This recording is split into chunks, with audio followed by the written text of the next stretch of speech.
This is quite a talker. The U.S. Marine Corps is now searching through its records and photographs from World War II, trying to confirm the identities of the 5 Marines and Navy corpsmen photographed raising the American flag on Iwo Jima in 1945.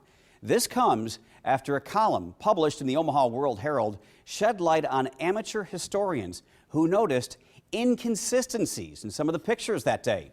Reporter Kevin Boughton has more on the Omaha connection to one of the most famous photos of all time. Iwo Jima, 1945. Slowly, the Marines push forward up Mount Suribachi. Weeks of horrendous fighting led to the most famous photograph of World War II.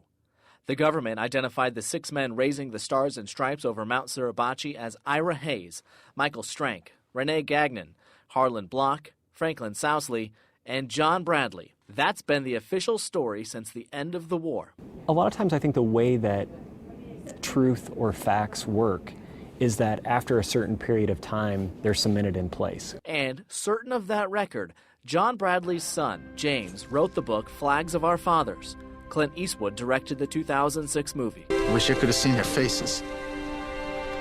But in 2014, amateur historian Eric Krell from Omaha approached World Herald columnist Matthew Hansen with evidence that John Bradley might not be in the photo after all. Skeptical, Hansen agreed to meet Krell for coffee, 15 minutes at the most. And I ended up staying there for 3 hours. Krell and another amateur historian from Ireland, Stephen Foley, uncovered inconsistencies in Bradley's appearance in the famous photo and other pictures from that day, concluding, this isn't Bradley, but a previously unidentified Marine, Harold Schultz. It's ironic and it's also a little uncomfortable, I think. It was uncomfortable for these amateur historians and uncomfortable, honestly, for me, because Bradley's son has done more than anyone to popularize this really amazing story. It's taken Bradley about 2 years to eventually publicly acknowledged the discrepancy, telling NBC News it's probably not his dad.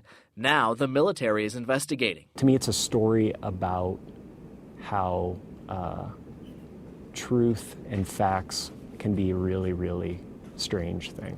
And how curiosity and persistence could rewrite history. Kevin Boughton, KMTV, Action 3 News. The Marine Corps says it will use its own battle footage along with photo enhancements and film analysis from the Smithsonian. There's no word how long that investigation will take. We should note that Bradley did raise the first flag that day.